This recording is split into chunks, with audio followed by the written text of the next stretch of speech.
이번 시간에는 예배와 관련된 강의입니다. 우리가 작년 8월달 우리 32주년 설교연구원 그 기념 세미나에서는 교리 또 신앙 고백, 요리문답에 대한 그 내용을 집중적으로 살펴봤습니다. 근데 이제 이번 기념 세미나에서는 정기 세미나에서는 근데 이제 교리 부분은 지난번에 살펴봤고 실천과 관련된 거. 그래서 우리 교회 헌법을 놓고 보면 교회 헌법의 전반부는 우리가 지난 여름에 살펴봤습니다. 그래서 우리 장로기 신앙 고백, 웨스트민스터 신앙 고백, 대소요리 문답뿐만 아니라 우리 개혁교회 교리 표준 문서들을 주로 집중적으로 살펴봤고요.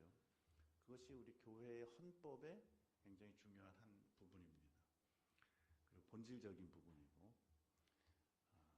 그 다음에 이제 우리 교회 헌법에는 뒷부분 관리 표준이 있는데 그 관리 표준에 해당하는 것에 이번 그 세미나에 그 초점이 있습니다. 그래서 이제 개혁교회의 정치, 우리 교회의 이제 가장 중요한 그 관리 표준의 내용 가운데는 직분자에 대한 내용이 나오고 또 회의에 대한 내용이 나오는데 그것은 이제 교회 정치, 그 다음에 직분, 그것 다 같이, 그 다음에 예배 모범, 그 이제 관리 표준의 중요한 부분이죠. 그 다음에 권징, 이번에는 이제 권징에 대해서는 다루지 않지만은 시간이 제약이 있지만은. 그래서 이제 우리가 지금 헌법 사항을 지금 다루고 있다 하는 것을 우리가 염두에 두면서 오늘 그 가운데 이제 중요한 내용이 이제 예배 영역이기 때문에 예배 모범은 이제 폐기되었는가라고 하는 이 주제로 오늘 살펴보겠습니다. 먼저 강의안을 중심으로 보겠습니다. 76페이지 보시면은 그 칼빈의 그 말을 하나 인용을 했습니다. 특별히 예배와 관련된 건데요.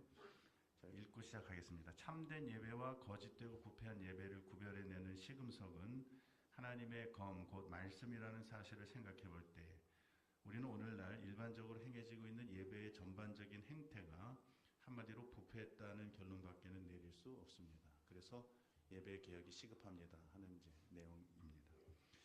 자, 강연을 읽겠습니다. 모든 일에는 법이 있습니다. 법. 농사에도 법도가 있고 운동에도 법도가 있고 공부에도 법도가 있고 가정에도 법도가 있습니다.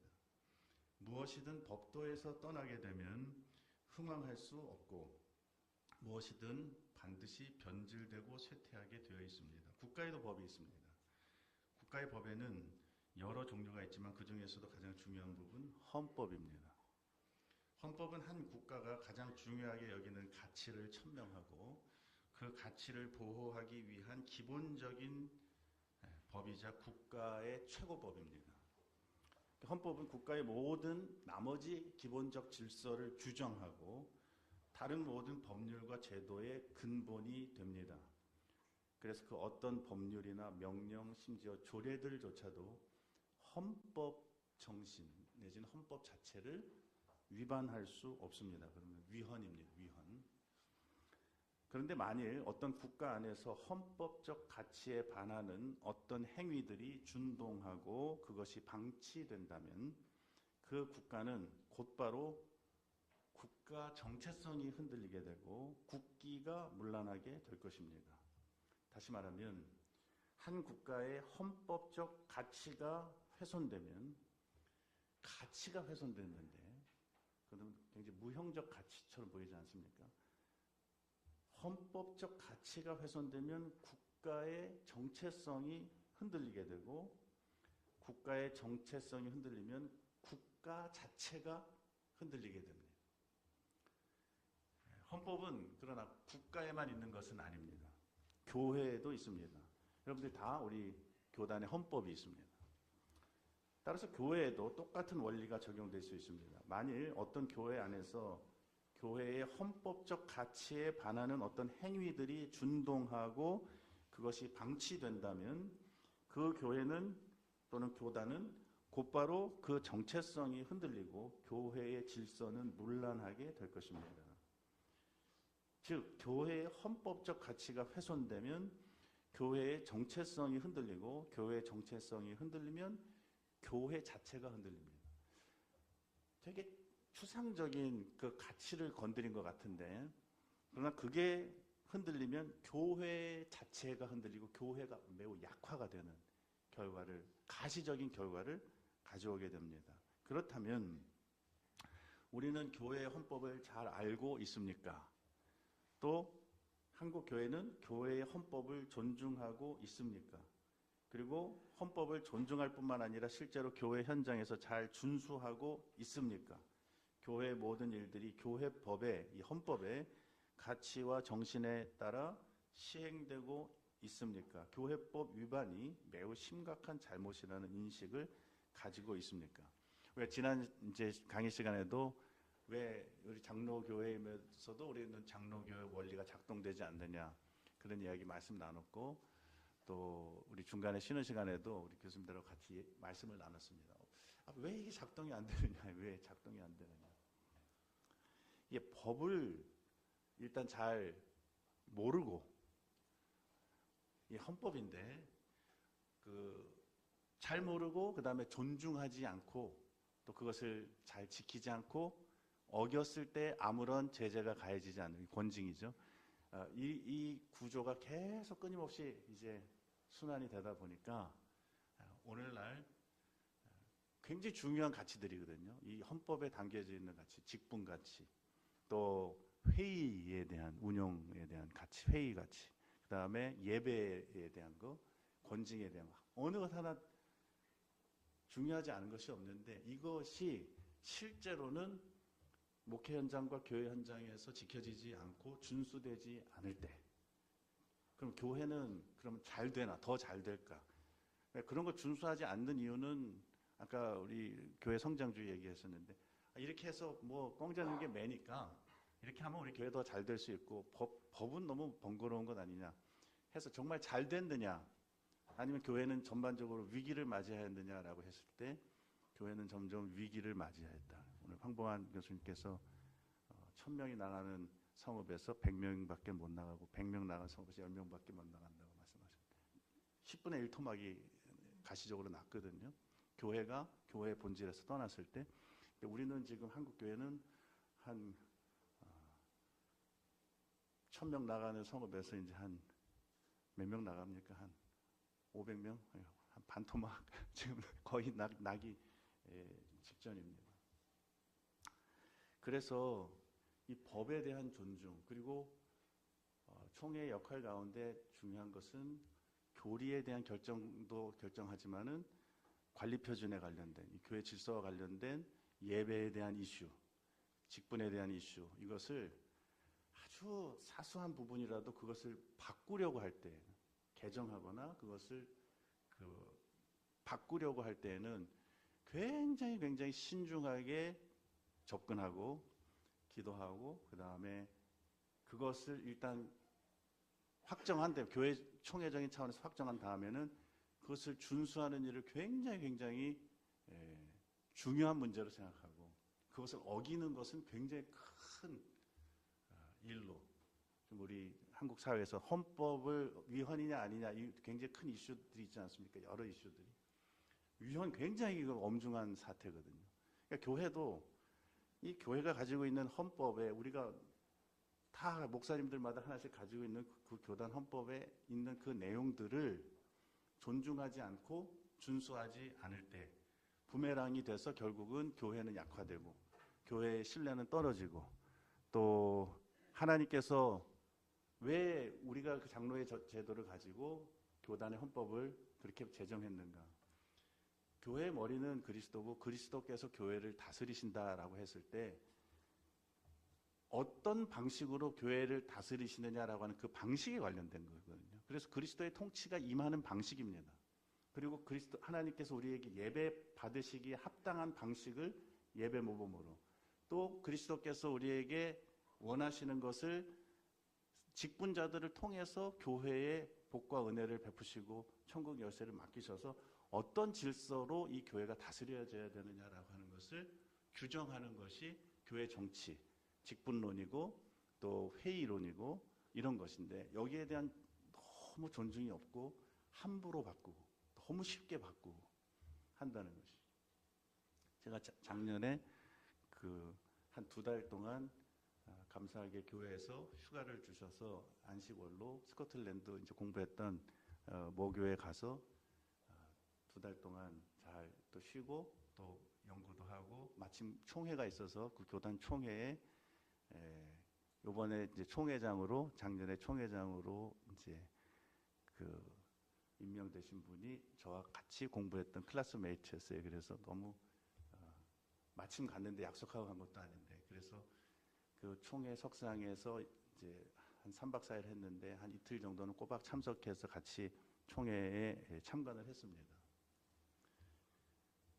굉장히 중요한 내용들도 다르지만 굉장히 또 사소한 그 교회 규칙과 관련된 것에 대한 그 뭐라 그럴까요? 개정 또 새로운 어떤 규칙을 만듭시다라고 하는 청원들이 헌의들이 몇 개 올라왔습니다. 그런데 그 청원안이 나오면 어떻게 바꾸느냐 하면 한 사람이 헌의자가 메인 헌의자가 나와서 취지합니다. 그러면 그 취지를 설명하면 세컨더 두 번째 거기에 제청하는 사람이 나와서 똑같이 또 설명을 합니다.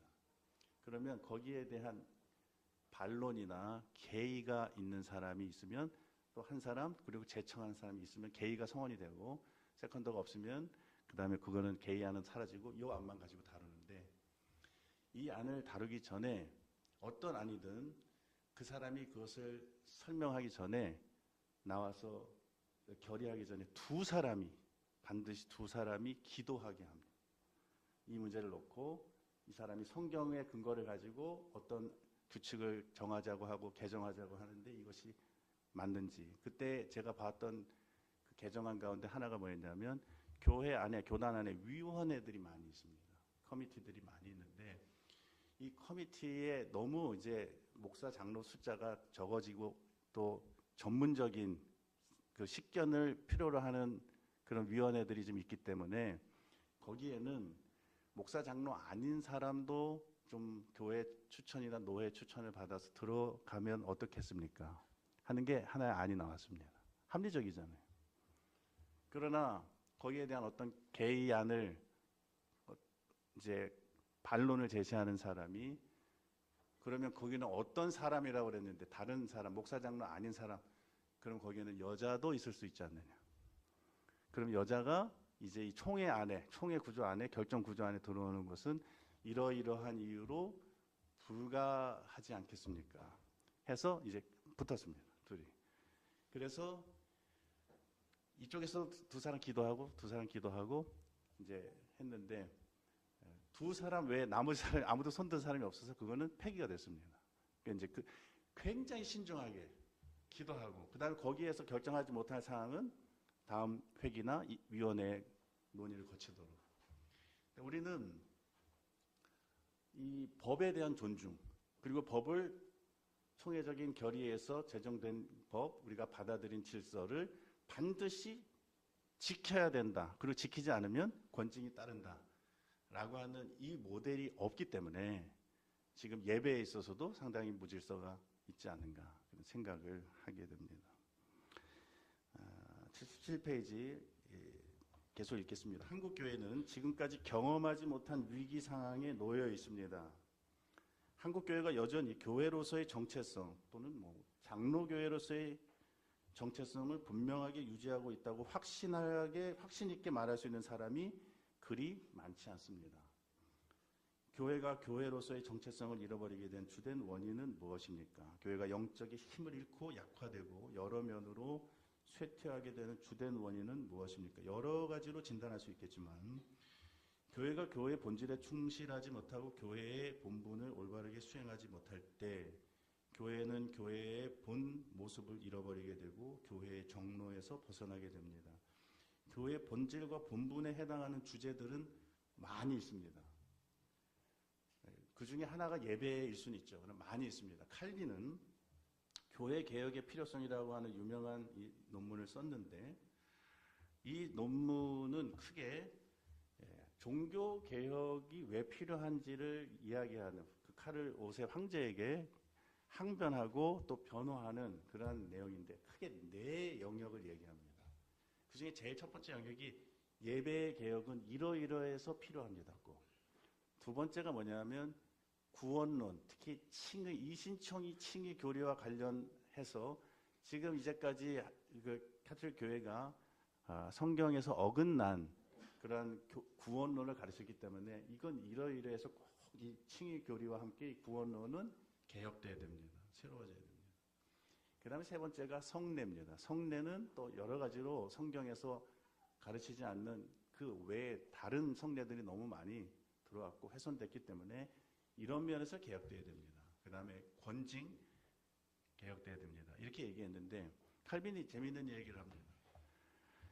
그런데 교회에 있어서 예배와 이 교리 문제, 특히 구원론 문제는 교회의 영혼이고 그 다음에 성례와 권징은 교회의 몸에 해당한다고 말할 수 있습니다. 이렇게 얘기했습니다. 그러니까 굉장히 중요한 교회의 본질에 있어서 굉장히 중요한 것은 물론 교리 아니겠습니까? 근데 그 당시에 교리적인 가장 큰 이슈는 구원론이었기 때문에 교리와 함께 예배를 교회의 본질, 영혼에 해당하는 문제로 보았고 그 둘 중에 제일 먼저 다룬 주제는 예배였습니다. 예배. 그만큼 칼빈은 이 예배가 교회의 본질, 사명 수행에 있어서 굉장히 중요한 주제로 보았습니다. 그래서 78페이지 맨 그 밑에 보면 실제로 칼빈은 교회 개혁의 필요성을 써내려갈 때 예배라는 주제를 제일 먼저 그리고 가장 길게, 가장 비중 있게 다뤘습니다. 칼빈은 교회가 약화되고 부패하게 되는 원인을 진단할 때 구원론의 부패, 성례에서의 변질, 교회 정치에 있어서의 부패와 함께 그 성례와 함께 그 교회 권징이 아니라 교회 정치, 정치의 부패와 함께 교회의 부패의 가장 중요한 원인으로 예배의 부패를 꼽은 것입니다. 그러므로 교회가 그 건강성을 회복하려면 예배의 개혁과 예배의 갱신을 통해서 교회는 건강성을 회복하고 교회가 예배의 건강성을 회복할 때 교회는 건강해지고 또 교회의 그 본질적 사명 수행이 가능하게 된다. 또 힘있게 된다. 그래서 우리는 특별히 이 네 영역 다 우리는 주목해야 됩니다. 예배, 또 교리 문제. 그래서 교리 문제 우리가 지난번에 다뤘고 그 다음에 성례 문제 그리고 교회 정치 문제. 정치 문제는 두 분이 말씀하셨고 오늘 아마 오늘 저녁 때에도 사실 이 직분과 관련한 건 이거 사실 정치에 해당하는 부분이니까 그것을 다루게 될 것입니다. 하나님을 그렇다면 올바르게 예배해야 되는데 하나님을 올바르게 예배한다는 것은 어떻게 예배하는 것인가? 예배의 정도 또는 예배의 정로라고 하는 것이 있는가? 우리 고백교회, 우리 장로교회와 개혁교회는 그렇다라고 대답합니다.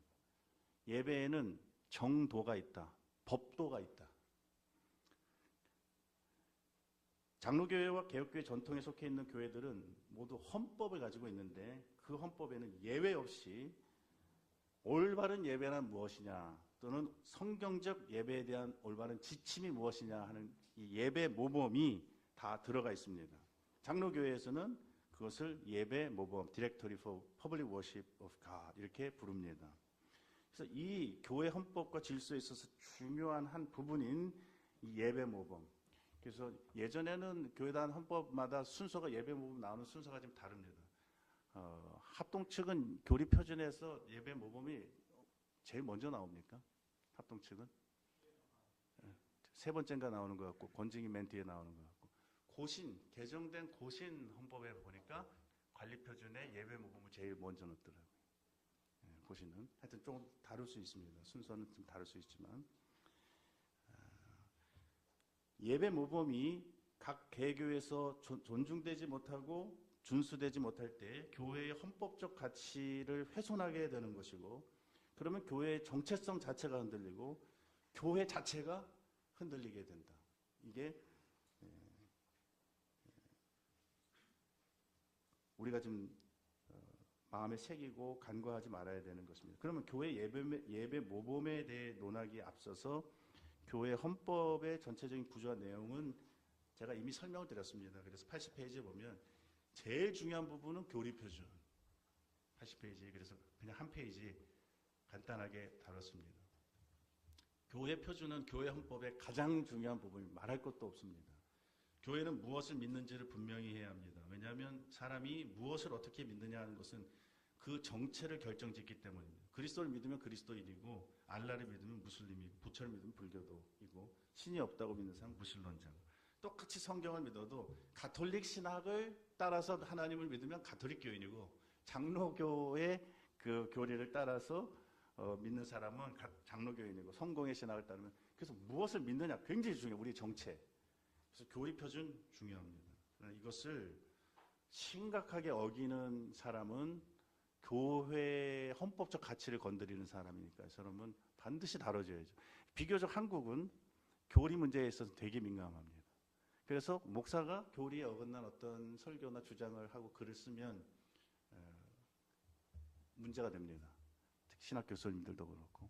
요즘은 뭐 제가 유튜브 이렇게 보면 이상한 얘기하는 목사님들도 많이 있긴 있는데 그냥 뭐 제재가 별로 없는 것 같기도 하고요. 어떤 목사님 아담과 하와가 첫 사람이 아니다. 그 전에 사람 많이 있었다. 자기가 특별히 혼자 깨달았대요. 그래서 그걸 듣는 사람들, 여기 있는 사람들 정말 오늘 복 받은 사람들이나 아무도 가서 교회에서 얘기 안 해주는. 근데 멀쩡히 교회예요. 그래서 이제 이건 문제고, 교리는 너무나 중요한 문제고, 거기에 대해서 어기면 권징이 반드시 있어야 되고 교회 순결을 지켜야 됩니다. 두 번째 부분이 있습니다. 두 번째 교리는 굉장히 중요하게 비교적 한국 교회가 다루는데 소홀히 여기는 부분이 바로 이 관리표준 교회 질서 부분입니다. 교회 질서는 크게 네 부분으로 나눠지는데요. 하나는 교회의 직분과 직분자, 그리고 두 번째는 교회의 회의. 아까 우리 서창원 목사님이 장로교 그 정치 원리는 그 공동 리더십이다 또는 복수 지도력이다 이제 말씀하셨는데, 회의 정치입니다. 그러니까 장로교 정치 원리의 기본적인 원리는 회의를 통해서 의사 결정하는 것입니다. 사도들도 모여서 회의 정치. 여기에 대한 질서 매우 중요합니다. 그러니까 직분 어떻게 할 거냐, 그다음 회의 어떻게 할 거냐, 이거 굉장히 민감하죠. 그래서 새로운 직분을 만든다 그러면 뭐 큰 이슈가 될 겁니다. 그 직분에 대한 것도 상당히 어떻게 보면 뭐 안수하고 이런 절차에 있어서 아쉬운 점이 있긴 있지만, 지금 뭐 예를 들어서 여성 안수 이제 문제 나왔는데 이러면 이제 총회에서 다루고 엄청나게 많은 공청회도 하고 막 하죠. 굉장히 비중 있게 본다는 겁니다. 함부로 그 전반적으로는 다루지 않도록. 그 다음에 회의도 사실 아쉬운 점이 있지만 회의는 합니다. 노회도 모이고 총회도 모이고 당회도 모이니까. 그리고 거기에 대한 최소한의 질서를 어기면 사회 일반 법정에서도 제재를 받을 수 있습니다. 정관 위반, 또 뭐 교단법 위반으로 큰 낭패를 당하니까 그 교단마다 법통들이 다 계셔가지고 법위호하면 그 못하도록 그렇게 돼 있잖아요. 그런데 이 세 번째 부분, 예배에 관한 이 질서는 굉장히 무질서하고 많은 사람들이 뭐 예배의 모범 위반, 그거 심각하다라고 하는 인식이 매우 희박한 부분이 바로 여기입니다. 84페이지를 제가 읽겠습니다. 교회는 예배 공동체입니다.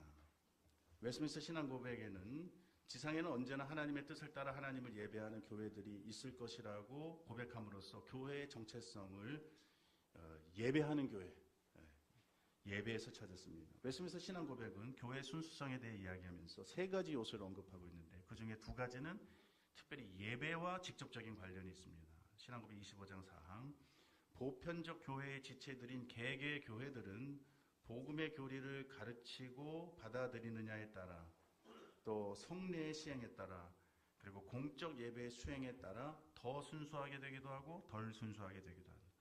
교리가 순수한, 얼마나 잘 교리를 충실하게, 그 다음에 성례를 어떻게 바르게 우리의 신앙 고백에 맞게 하느냐, 그 다음에 공적 예배의 수행을 어떻게 하느냐에 따라 교회의 순수성 또는 건강성 여부가 결정된다. 그래서 교리를 탄탄하게 잘 가르치는 교회, 또 그 교리에 입각해서 성경을 잘 강의하고 설교하는 교회가 건강한 교회, 좋은 교회. 그 다음에 예배의 성경적 원리에 따라 바르게 드리는 교회가 좋은 교회, 건강한 교회. 그 순수성에 있어서 좀 더 순수한 교회. 그 다음에 성례의 시행을 바르게 부지런히 시행하는 교회가 좋은 교회. 그러니까 특히 이 예배와 공예배와 성례의 시행 다 예배와 관련된 것 아닙니까? 예배 영역. 굉장히 교회의 본질을 지키고 정체성을 지키는 데서 중요한 부분이 예배임에도 불구하고 많은 사람들이 예배는 목사님이 하자는 대로 하면 된다 하는 약간 그런 의식이 강합니다. 담임 목사님이 바뀌면 당연히 예배가 바뀌는 것이고 다 바뀌는 것이죠. 지상의 개교회는 공예배를 어떻게 수행하는지, 공예배에서 성례를 어떻게 시행하는지에 따라 더 순수한 교회로 세워질 수도 있고 덜 순수한 교회가 될 수 있습니다. 모든 기독교회들은 하나의 규정, 곧 성경을 가지고 있습니다. 그렇다면 교회가 어떻게 하나님을 예배해야 하는가에 관한 문제 역시도 성경의 규정을 따라야 하는 것이 당연합니다. 성경의 규정을 충실하게 잘 따르는 예배가 좋은 예배입니다. 교회의 예배는 교회의 신학을 대변합니다. 신학이 없는 예배는 있을 수 없습니다. 개혁파 장로교회 예배는 종교개혁 이래 칼빈과 부처, 낙스 등에 의해서 확립된 장로교회의 예배 신학에 기초하고 있습니다. 하지만 오늘날 교회의 예배는 예배 전쟁에 휩싸이면서 이렇게 예배하자 저렇게 예배하자, 예배 시간에 이것도 좀 하자 저것도 하자 하는 예배 전쟁에 휩싸이면서 장로교회임에도 불구하고 전통적 장로교 예배 신학과 시행을 오히려 경시하는 분위기로 바뀌었습니다. 하나님은 하나님을 예배할 때 세상의 유행이나 관습, 세상의 방식을 따라 예배하지 말라고 강하게 경고하셨습니다. 우리가 하나님을 예배하기 원한다면 하나님이 기뻐하시는 방식대로 예배해야 합니다. 우리는 우리의 예배를 사람의 생각이나 문화의 유행에 따라 변질시킬 것이 아니라 성경에 충실한 성경대로의 예배가 될 수 있도록 과감하게 개혁해야 합니다. 바른 예배 질서가 교회에서 준수되어야 합니다. 바른 예배 질서에 대해서는 본고의 후반부에서 좀 더 자세히 살펴보기로 하겠습니다. 그래서 이제 세 번째가 예배 질서고 네 번째는 교회의 권징의 질서입니다. 권징이 필요한 이유는 86페이지에 보면 교회의 화합과 일치를 유지하고 증진시키고 교회의 성결을 파수하기 위함입니다. 교리적인 문제의 헌법 위반이든지 예배에 관련된 헌법 위반이든지 직분에 관한 헌법 위반이든지 회의에 관한 헌법 위반 사항이 나오면 누가 바로 잡아줘야 되지 않습니까? 그러면 그걸 작동시키는 것이 권징입니다. 권징 질서. 그러니까 이 권징도 잘 작동해야 나머지가 이렇게 잘 규정이 되어 있다 할지라도 실제 실천에 있어서 그게 훼손되고 좀 어기어지는 경우가 많으니까 그걸 끊임없이 바로 잡아야 돼요. 이게 이제 이 역할을 하는 것이 권징입니다. 그래서 이 네 영역, 관리 표준, 우리 헌법 사항의 네 영역, 직분, 그 다음에 회의, 이거는 한마디로 묶어서 정치, 그 다음에 예배, 권징. 다 중요하다는 겁니다. 다 중요한데 저는 그런데 예배와 관련된 것입니다. 그런데 예배와 관한 얘기를 하기 전에 교회 법은 어떻게 만들어지느냐, 이런 관리 표준 누가 정하는 것이냐. 86페이지 보면 교회는 비록 사람들로 구성되어 있지만 사람들이 마음대로 할 수 있는 곳이 아닙니다. 세상의 모든 단체들은 회원들이 법과 규칙을 정합니다. 국가의 법은 국민에 의해 제정됩니다. 주권 재민이니까. 헌법을 국민투표로 하죠. 그러나 교회에서는 교인들이 교회의 법과 규칙을 정하지는 않습니다. 교회는 교인들의 의견 또는 다수성, 다수 교인들의 의견에 의해서 다스려지는 것은 아닙니다. 많은 사람들이 교회 정치를 일종의 민주주의 정치 체제로 생각하는 경향이 있습니다. 하지만 교회를 그렇게 생각하는 것은 교회를 심각하게 오해하는 것입니다. 존 머리는 이렇게 말했습니다. 장로들은 단지 회원들 전체에 파송된 대표자들이며 따라서 파송, 즉 회원들 전체의 뜻과 허용에 의해서 권위를 행사하는 것으로 인식되고 있다. 일종의 기본적인 대의 정치의 기본적인 걸 얘기하는 겁니다. 그러나 장로들은 일반적으로 우리가 아는 대의 정치가 아니라는 겁니다. 장로들을 회원 전체에 파송된 대표자들로 간주하는 이러한 사고 경향은 기본적으로 잘못된 것이다. 그들을 감독자로 삼으신 분은 성령이시며 그들은 교회의 머리이신 그리스도에 의해 파송된다.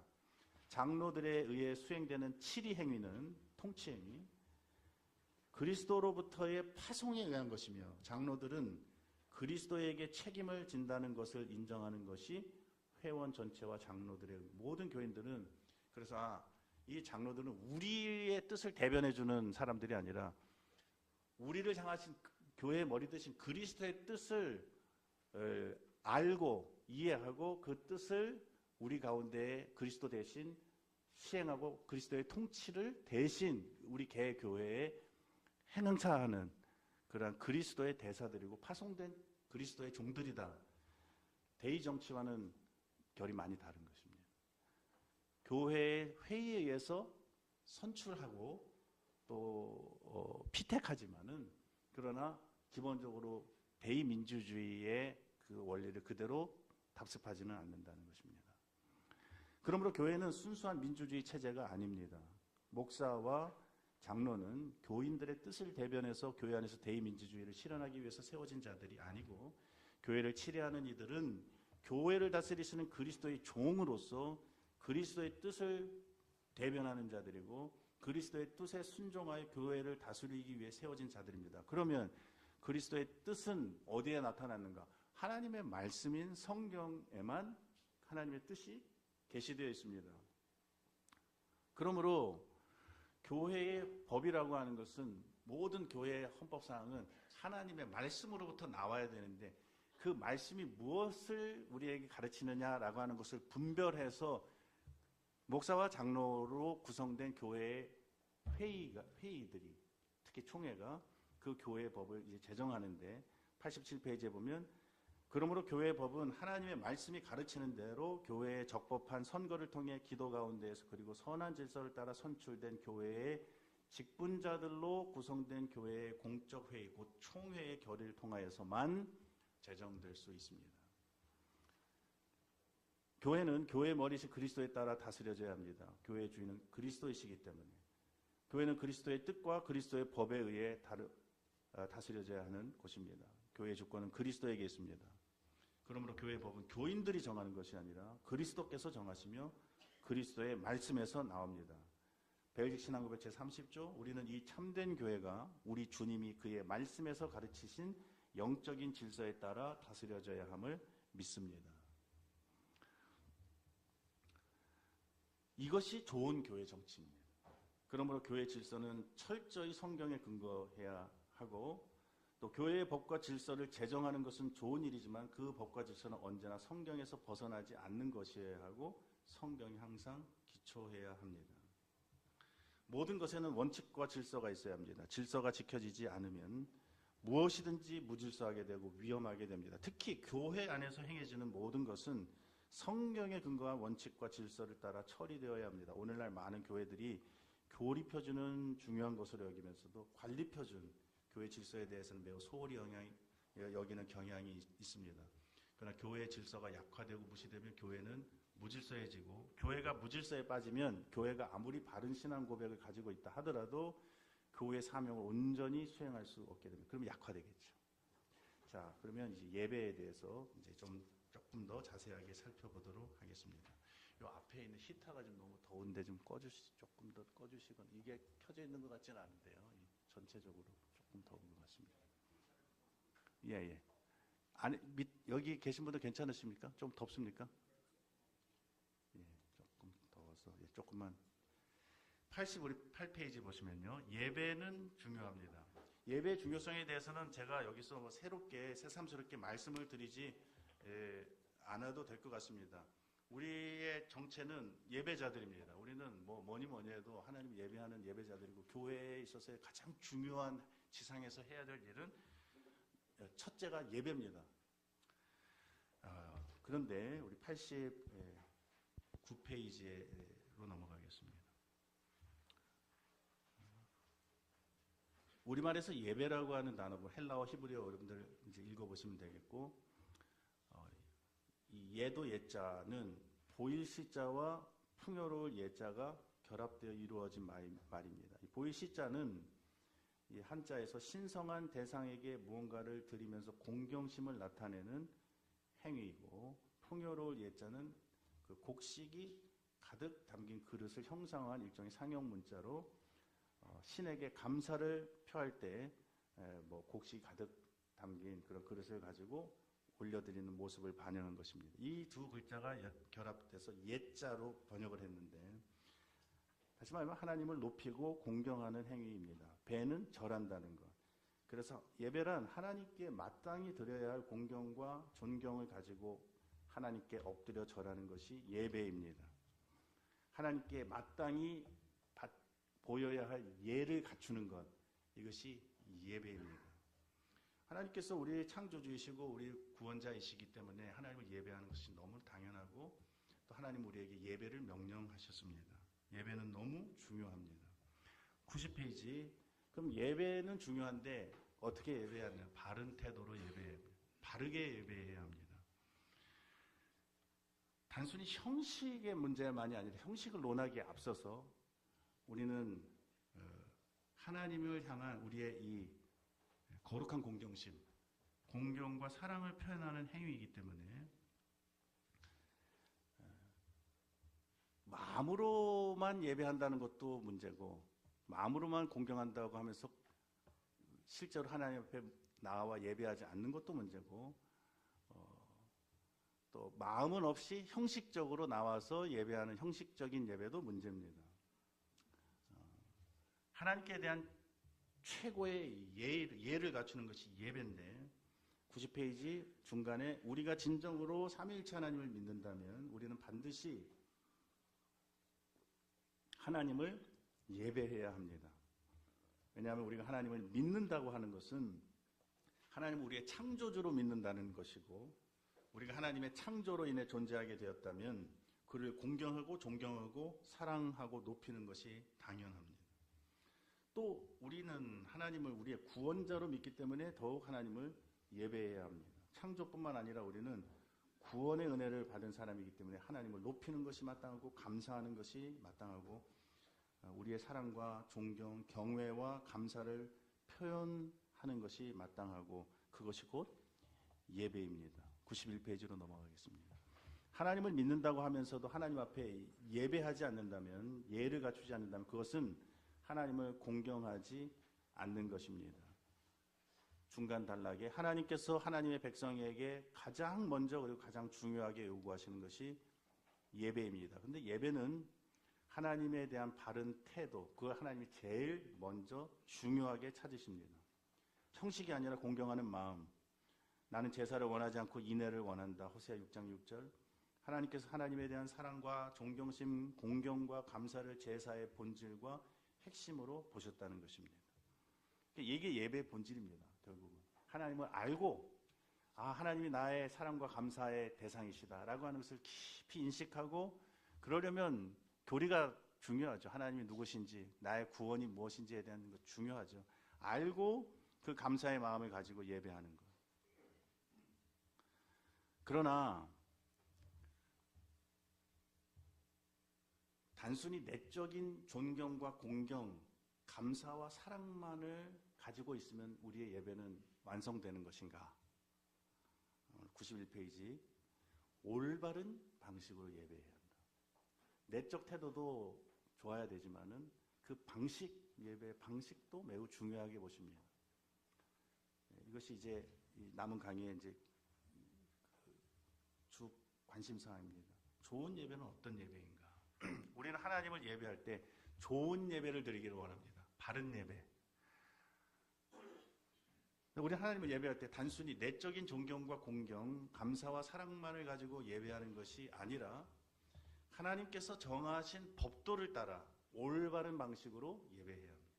그럼 어떤 방식이 예배에 합당한 방식인가?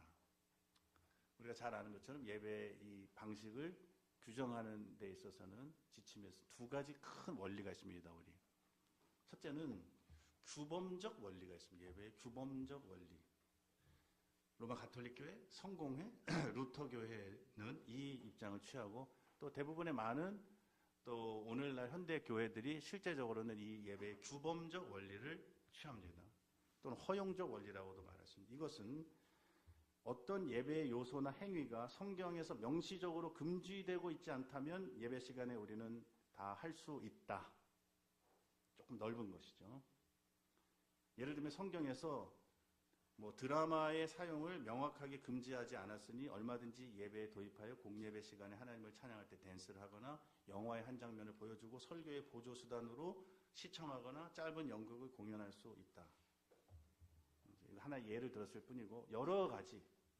그러나 이 원리의 문제는 성경에 금지되어 있지 않은 것이 너무나도 많다는 데 있습니다. 예배의 규범적 원리는 성경에 금지되어 있지 않다면이라는 조건 아래에서 지나치게 많은 것들을 예배 안으로 허용할 수 있는 길을 열어줍니다. 그래서 개혁교회와 장로교회는 예배의 규범적 원리를 배척합니다. 우리 예배 모범 자체가 그것을 대변해 줍니다. 우리 헌법사항입니다. 하지만 하나님에 대한 참된 믿음과 사랑과 거룩한 공경심과 감사의 마음을 가지고 하나님을 예배하고 그 다음에 성경에 금지되어 있지 않다는 이유로 우리가 아무렇게나 어떤 형식에도 구애받지 않고 사람들의 상상과 고안과 취향과 유행에 따라 아주 프리한 그러한 예배를 드려도 되는 것은 아닙니다. 하나님은 예배자들의 내적 태도도 중요하게 여기시지만 예배의 외적 형식과 방법에 대해서 인간의 자율에 맡기지 않으셨습니다. 아론의 아들들이 나답과 아비후가 제사장의 직분을 받아 여호와 앞에 분향하였을 때 불이 나와서 그들을 삼켜서 죽임을 당했던 이유는 그들이 여호와께서 명하시지 않은 다른 불을 담아가지고 분향하였기 때문이었습니다. 즉 그들은 예배의 외적인 형식과 방식에 있어서 하나님께서 그의 말씀으로 규정하신 방법을 따라 예배하지 않았고 하나님은 그것을 미워하셨습니다. 블레셋과의 전쟁 중에 있던 사울 왕도 하나님의 도움을 구하며 하나님께 번제를 드렸습니다. 번제를 드린 건 잘한 것입니다. 그러나 그 일로 인해 결국 사울은 버림을 받았습니다. 왜? 그가 제사에 대한 하나님의 명령을 지키지 않았기 때문에 제사장이 할 수 있는 제사장에게만 요구하신 그 법도를 어겼기 때문에 하나님께서 이처럼 하나님의 예배가 하나님의 명령과 법도를 따라 드려지는 것을 중요하게 여기십니다. 그러므로 우리는 우리의 예배가 과연 성경에 맞는 참된 예배인지를 늘 확인해야 합니다. 그래서 우리가 하나님을 예배할 때 고려해야 할 중요한 사항은 하나님께서는 어떻게 예배받기를 원하시는가입니다. 웨스트민스터 신앙 고백은 하나님을 우리가 어떻게 예배하는지에 대해 다음과 같이 가르치고 있습니다. 이거 헌법사항입니다. 이건 우리 교리사항입니다. 교리사항. 우리 신앙고백 21장 1항인데 참되신 하나님을 예배하는 받으실 만한 방법은 하나님께서 친히 제정하셨고 그분 자신의 계시된 뜻으로 한정하셨다. 그러므로 하나님께서는 사람들의 상상들과 고안들 또는 사탄의 제안들에 따라서 어떤 보이는 형상을 만들어 예배하거나 성경에 규정되지 않은 이게 규정적 원리, 규정되지 않은 어떤 다른 방식으로 예배하는 것을 받지 않으신다. 웨스트민스터 신앙고백 1장 6항 하나님 자신의 영광과 사람의 구원과 신앙과 삶을 위하여 필요한 모든 것은 하나님의 온전한 도모는 성경에 분명히 계시되어 있거나 성경을 근거로 해서 타당하고 필연적인 추론에 의해 성경으로부터 도출될 수 있다. 성령의 어떤 새로운 계시나 인간의 전통 같은 것에 의해 그 어떤 것도 어떤 경우에도 성경에 더해져서는 안 된다. 그럼에도 우리는 말씀에 계시된 것들을 이해하여 구원에 이르기 위해서는 성령의 내적 조명이 필수적인 것임을 인정한다.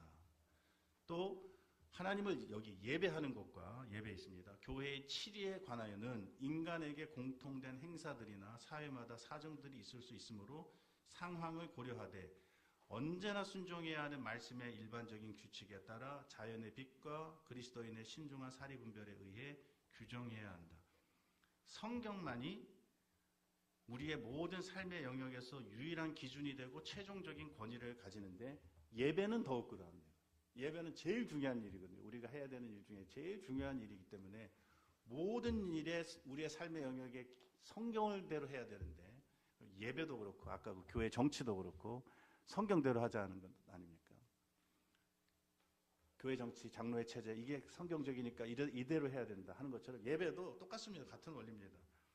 하나님이 제정하시고 계시하신 대로 하나님의 말씀대로 하나님을 예배해야 한다. 이것이 예배의 규정적 원리. 이것이 우리 장로교회와 개혁교회가 견지하고 있는 예배에 대한 입장입니다. 헌법사항입니다. 제가 섬기는 양해문교회 원로 목사님이신 송영조 목사님은 웨스트민스터 신앙고백 21장 1항을 해설하면서 다음과 같이 말씀했습니다. 교회가 얼마나 순수한가 하는 것은 그 교회의 예배가 얼마나 순결한가 하는 것에 달려 있습니다. 예배의 순결을 가늠하는 유일한 기준은 우리의 예배가 하나님의 말씀에 얼마나 충실한가에 달려 있는 것입니다. 성경의 가르침에 일치하는 바른 예배가 없이는 하나님을 영화롭게 기쁘시게 할 수 없기에 우리는 우리의 예배를 사람의 생각이나 문화적 유행에 따라 변질시킬 것이 아니라 성경에 충실한 성경적 바른 예배가 될 수 있도록 과감하게 개혁해야 합니다. 하나님은 하나님을 예배할 때 세상의 유행이나 관습, 세상의 방식을 따라 예배하지 말라고 경고하십니다. 하나님은 모든 거짓된 예배를 미워하십니다. 하나님이 찾으시고 기쁘게 받으시는 예배는 하나님이 그의 말씀에서 계시하신 방식대로 예배하는 것입니다. 이것이 신령과 진정으로 드리는 예배입니다. 사람들을 감동시키고 즐겁게 하려고 무분별하게 성경에서 말하고 있지 않는 것들을 예배의 요소로 도입하는 것을 경계해야 할 것입니다. 성경대로 하자. 이것이 우리의 입장이고 그 입장이 모여진 곳이 어디냐면 예배 모범입니다. 우리 장로교 헌법에 있는 95페이지 밑에서 셋째 줄 휴즈 올리판트 올드라고 하는 그 교수님은 개혁주의 예배의 첫 번째 원리는 바로 이것, 성경에 따르는 예배, 성경대로 예배하자. 예배의 규정적 원리를 말합니다. 이는 참으로 옳습니다. 올드 교수는 개혁파 예배의 이 원리를 설명하면서 종교개혁 초기에 스트라스부르크 교회의 예배개혁을 주도했던 마틴 부처를 언급하였습니다. 부처가 그러면서 이렇게 얘기했습니다. 부처가 표현하는 것처럼 하나님이 우리에게 요구하는 예배만이 진정으로 그분을 예배하는 것이다. 부처는 예배를 일종의 창조적인 예술로서 이해하지 않았음이 분명했으며 예배의 목적을 정교한 예전적 연극으로서 하나님을 기쁘시게 하는 것으로서 이해하지도 않았다. 철저하게 성경대로 성경이 명령하시는 방식을 따라 하나님을 예배해 왔습니다. 성경이 명확하게 그것을 가르치고 있습니다. 그래서 우리가 성경의 방법을, 성경이 우리에게 요구하는 예배의 방식을 깊이 연구하고 하나님께서 정하신 예배의 원리를 따라야 하는데 오늘 우리 시대에 새롭게 깊이 연구하고 따를 수도 있겠죠, 물론. 그러나 이사야서 30장에서 선지자가 이야기한 것처럼 우리에게 하나님께서 스승을 두실 것이라고 그랬고 스승을 우리 눈에서 감추지 않으실 것이라고 그랬고 우리가 가다가 좌로든 우로든 치우치면 스승께서 이것이 정로다. 좌쪽으로 치우쳤어. 오른쪽으로 치우쳤어. 하고 이것이 정로니 이 길로 가라. 라고 일러줄 거라고 그랬습니다. 우리 교회에는 역사 가운데 스승들이 있습니다. 그리고 단순히 스승이 개인으로 존재했던 것이 아니라 그들이 교회 회의를 통해서 검증됐고 교회 회의에 의해서 그들의 모든 가르침들이 잘 요약되고 정돈되었습니다. 그리고 그 결의들을 거쳤습니다. 그것을 우리도 받아들여서 장로교회로서 당연히 장로교회의 그 예배에 대한 입장을 우리 헌법에 담은 것입니다.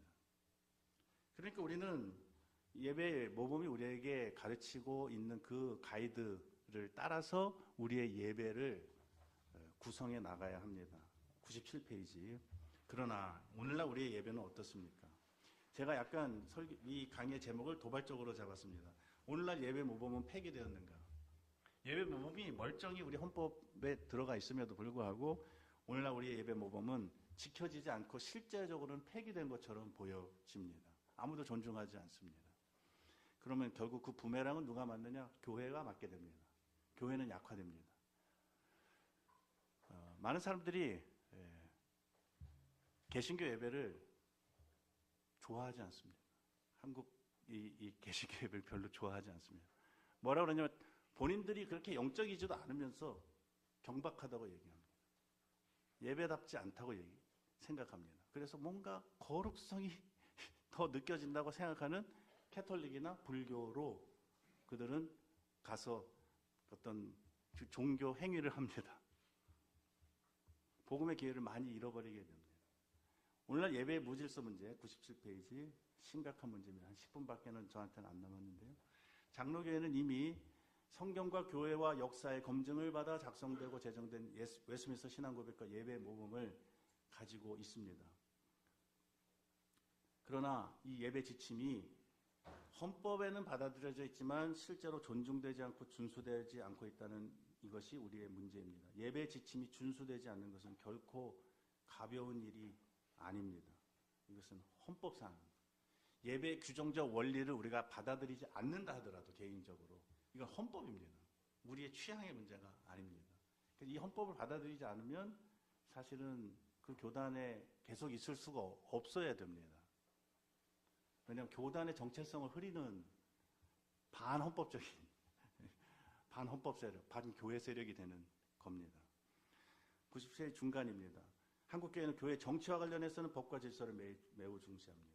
정년 연장하려고 해보십시오. 얼마나 막 치열하게 또 논의하고 공청회하고 분석하고 어떻게 성경적이나 따지고 그러죠.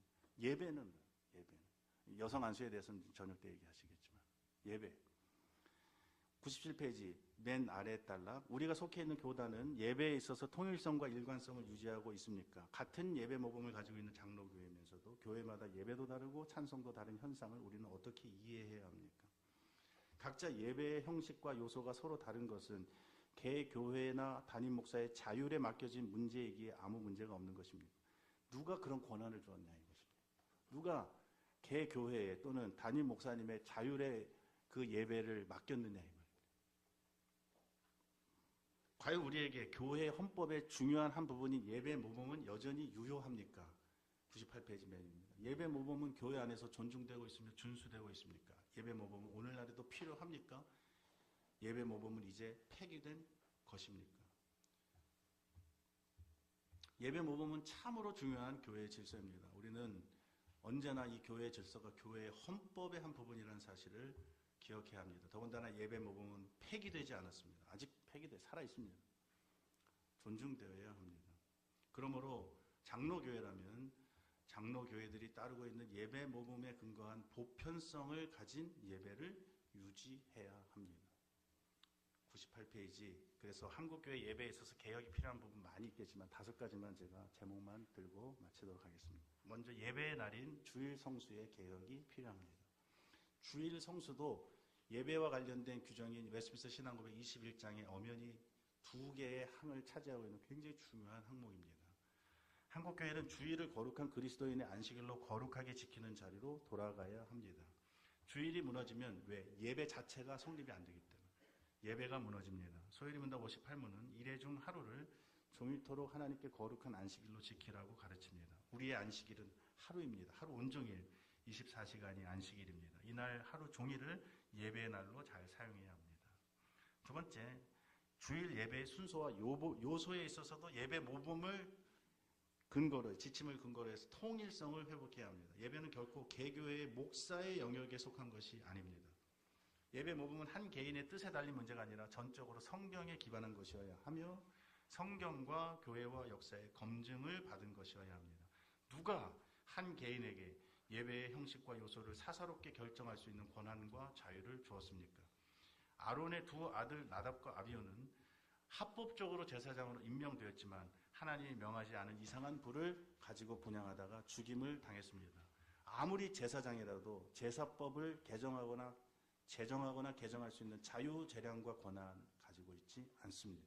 오직 하나님이 명하신 제사법을 따라 하나님을 예배할 수 있는 재량만 가지고 있습니다.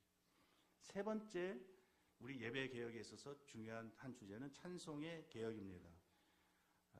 웨스트민스터 신앙 고백에서는 우리 헌법 사항입니다. 이것도 마음의 은혜를 담아 시편을 노래하는 것을 예배의 중요한 한 요소로 담고 있습니다. 그래서 우리가 시편 찬송을 부르는 것이 중요하다 얘기합니다. 예배 모금에서도 시편 찬송을 부를 것을 권고하고 있습니다. 그 내용 읽어보시면 될 것 같습니다. 네 번째, 설교의 개혁도 필요합니다. 이 부분은 제가 다 읽겠습니다.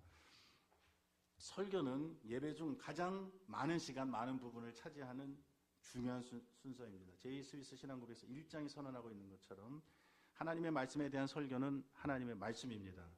교회 안에서 합법적으로 부름을 받은 설교자들에 의하여 하나님의 말씀이 설교될 때 우리는 하나님의 말씀 자체가 선포되고 있음을 믿습니다.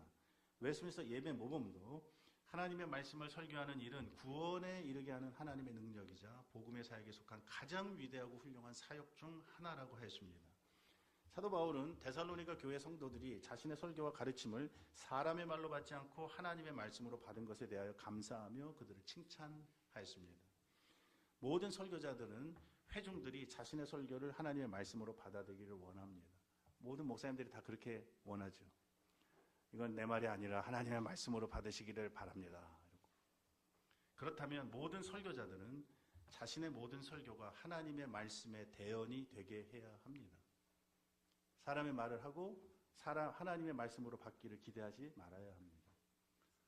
누군가 오늘날 한국교회 예배의 약화의 원인 중에 가장 큰 요인이 설교자와 설교에 있다고 진단할 때 거기에 대해 자신 있게 아니요라고 말할 수 있는 사람이 얼마나 있겠습니까? 설교나 아무 문제 없어 라고 말할 수 있는 사람이 얼마나 있겠습니까?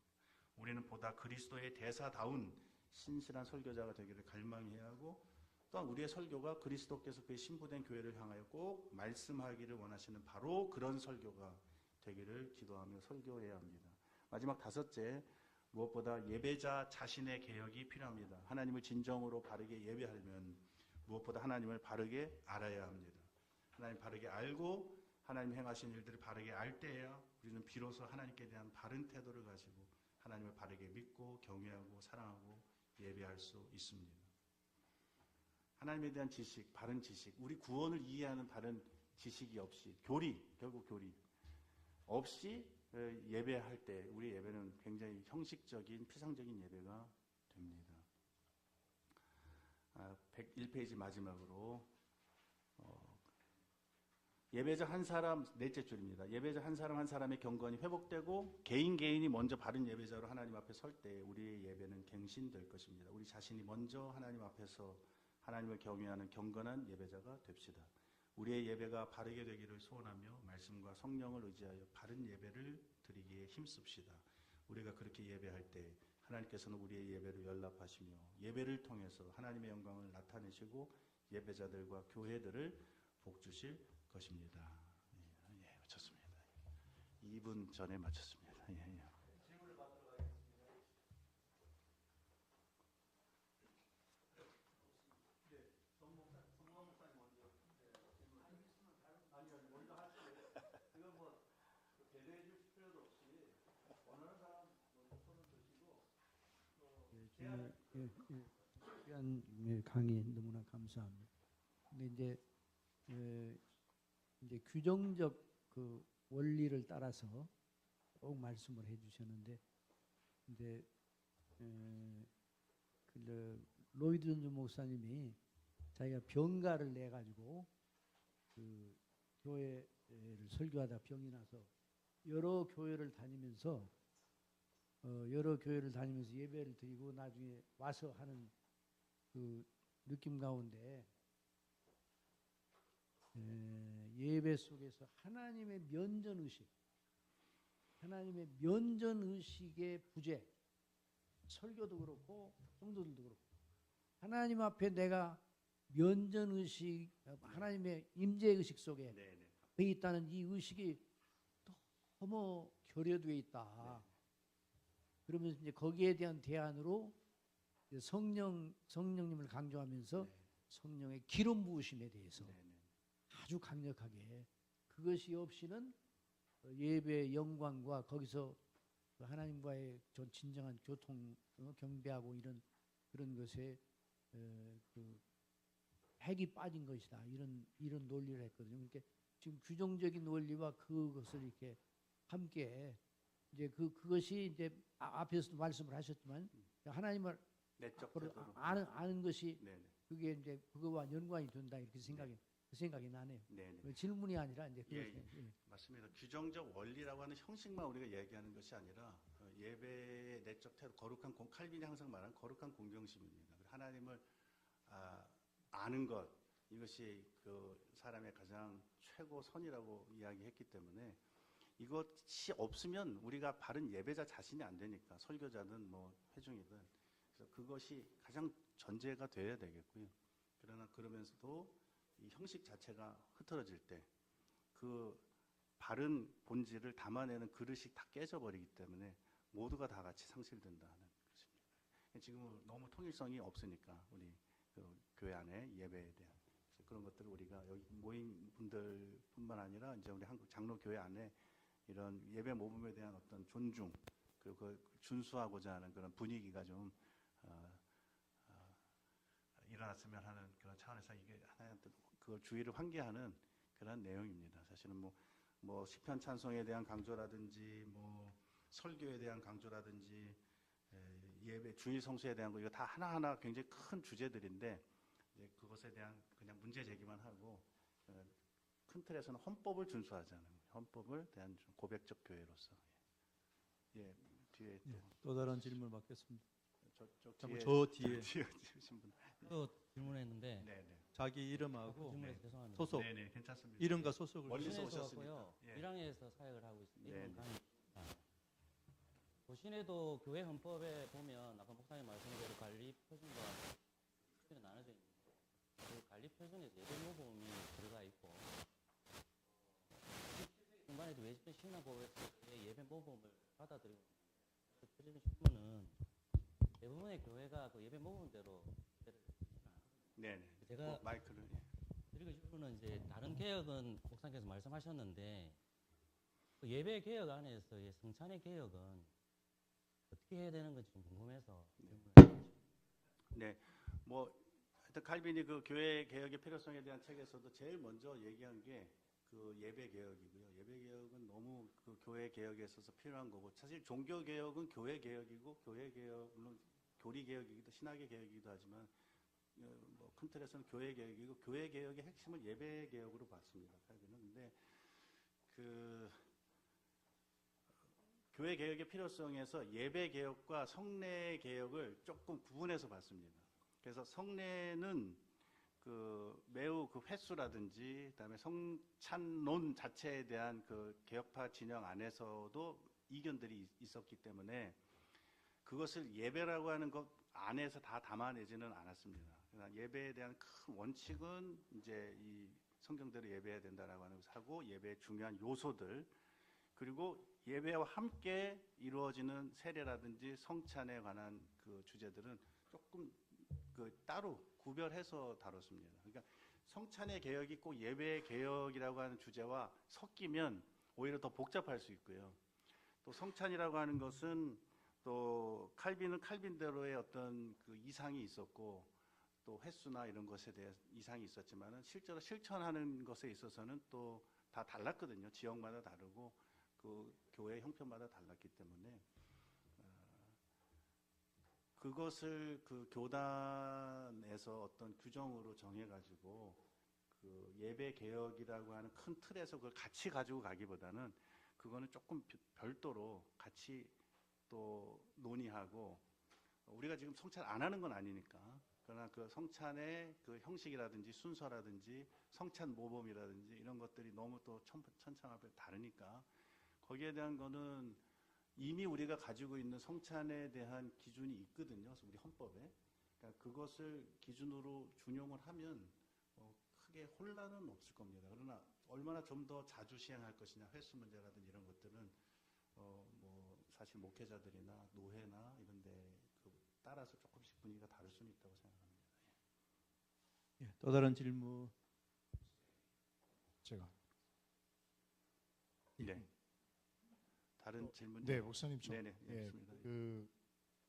오늘 너무 시의적절한 강의를 해주셨는데, 저는 뭐 질문보다는 제안인데, 그 우리 개혁주의 설교연구원을 이제 쭉 참여하면서 이제 우리 목사님들을 많이 만나게 되잖아요, 그죠? 그리고 같은 정신을 가지신 분들이니까 반갑고 좀 좋은데, 근데 이제 교단도 다르고 형편이 다른데, 사실은 이제 우리 종교 개혁 역사를 보게 되면은 그 예배와 교회 정치가 종교 개혁의 시작과 마무리 아니었습니까? 근데도 지금 이제 우리가 이렇게 다 이게 이런 이해가 달라서 교회마다 지교회마다 형편에 따라서 이제 그 보편적인 모습이 드러나지 않는데, 이런 기회에 우리 개혁주의 설교연구원에서 그 여기 참석하신 분이라도 앞으로 오실 분들이라도 그 우리 개혁교회와 장로교회의 그 예배적 표준, 그러니까 실제로 예배를 어떻게 드리는지 또 성례를 어떻게 행하는지 이런 구체적인 사항들을 좀 연구하고 보고하고 또 정보를 나눠서 여기 있는 분들이라도 참여하시는 분들이라도 좀 보편적인 교회, 개혁교회의 모습을 좀 정립해가는 기회들을 좀 가지면 어떨까라고 하는 생각을 제가 여기 올 때마다 하거든요. 물론 지금 우리 강의하신 김주 목사님하고 저희 교회는 이제 강단교류를 하거든요. 강단교류가 가능한 이유가 예배와 교회 정치가 일치하기 때문에 하거든요. 심지어는 찬송도 일치하기 때문에 하는데, 근데 많은 분들을 제가 만나보면 어떻게 해야 되는지, 어떤 순서로 예배를 드려야 되고 그 순서가 어떤 의미를 가지고 있는지, 또 성찬은 어떤 방식으로 해야 되는지 이런 구체적인 부분에 있어서 궁금해하거나 의견을 달리하기 때문에, 특별히 여기 이제 보니까 우리 목회자 후보생분들이 많이 오셨거든요.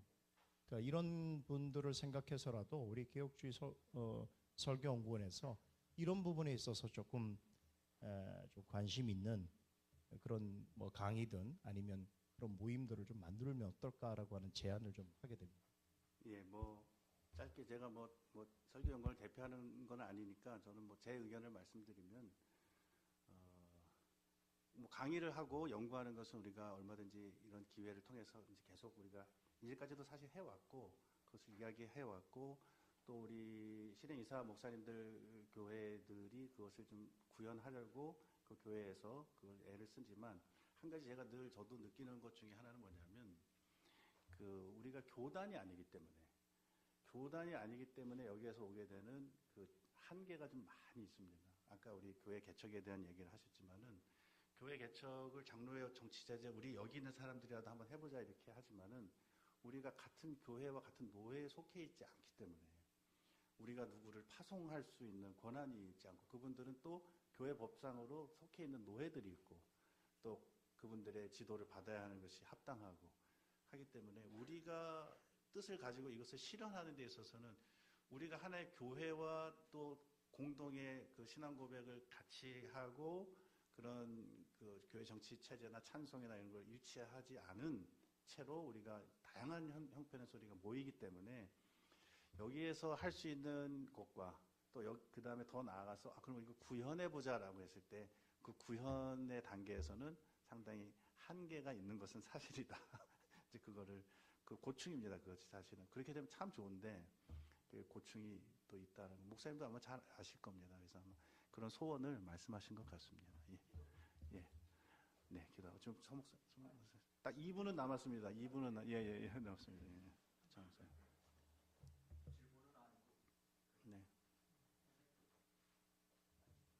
네, 좋은 강의해 주셔서 감사하고, 교회 현재 우리가 개혁에 필요한 부분들 4가지 이야기인데, 그 중에 주의 날 안식일 성수에 대한 부분들을 언급을 해서 좀 우리 같은 동역자 여러분들이 좀 기억해야 될 부분이, 아까 24시간이라고 그렇게 이야기했지만 성경에서도 주의 날이거든요. 근데 지금 한국 교회는 주의 날을 지키는 게 아니고 주의 오전, 주일 오전을 지키는 거예요. 그러니까 요 부분을 우리들이 좀 진짜 개혁을 좀 해야 될 필요성이 있고, 또 현재 오후 예배로 전락이 되어버린 이 부분들을 이것이 주일을 24시간 거룩하게 지키는데 성도들한테 어떤 실질적인 유익을 줄 수 있느냐, 이런 부분도 우리가 고민을 해야 되는, 사실 과거에 청교도들이나 이 17세기 지금 우리 믿음의 선배들도 현재 스코틀랜드 장로교회도 오후 예배는 없거든요. 낮 예배, 저녁 예배 이렇게 있지 오후 예배, 점심 먹고 바로 예배하는 이런 일들은 없단 말이에요. 그러니까 점심 먹고 바로 예배할 때 나머지 시간은 성도들 얘네들 양심에 맡겨서 산다. 근데 이게 쉽지 않은 부분이니까 이런 부분들도 여러분들이 좀 고민을 하는 것이 좋겠다. 그래서 뭐 제가 쓴 이 예수 예배 저기 밑배 따다 뭐 책에서도 주의 날에 대해서 언급을 한 것인데 주님의 날이 아닌 주님의 주일 오전만 지키는 이 부분도 우리가 심각하게 고민해야 되겠다라고 하는 문제를 제기해 봅니다. 네. 감사합니다. 네. 제가 기도하고 마치도록 하겠습니다. 하나님 아버지 감사합니다. 우리를 하나님을 알고 하나님을 또 믿고 하나님에 대한 거룩한 공경심과 감사와 한없는 사랑을 가지고 하나님 앞에 예배할 수 있는 예배자로 우리를 세워주신 것 감사합니다. 또 우리를 불러서 그 예배를 인도하고 또 그 예배 가운데 하나님의 말씀을 증거할 수 있는 큰 특권을 우리에게 주신 것을 감사합니다. 영광스러운 예배를 우리 자의대로 우리의 자유재량에 맡겨주신 것이 아니라 하나님의 법과 하나님의 규례와 법도와 하나님의 말씀에 근거해서 말씀대로 예배할 것을 우리에게 명령하여 주셨사오니 바르게 예배하는 우리 모두 또 한국 교회가 되게 하여 주옵소서. 예수님의 이름으로 기도하옵나이다. 아멘.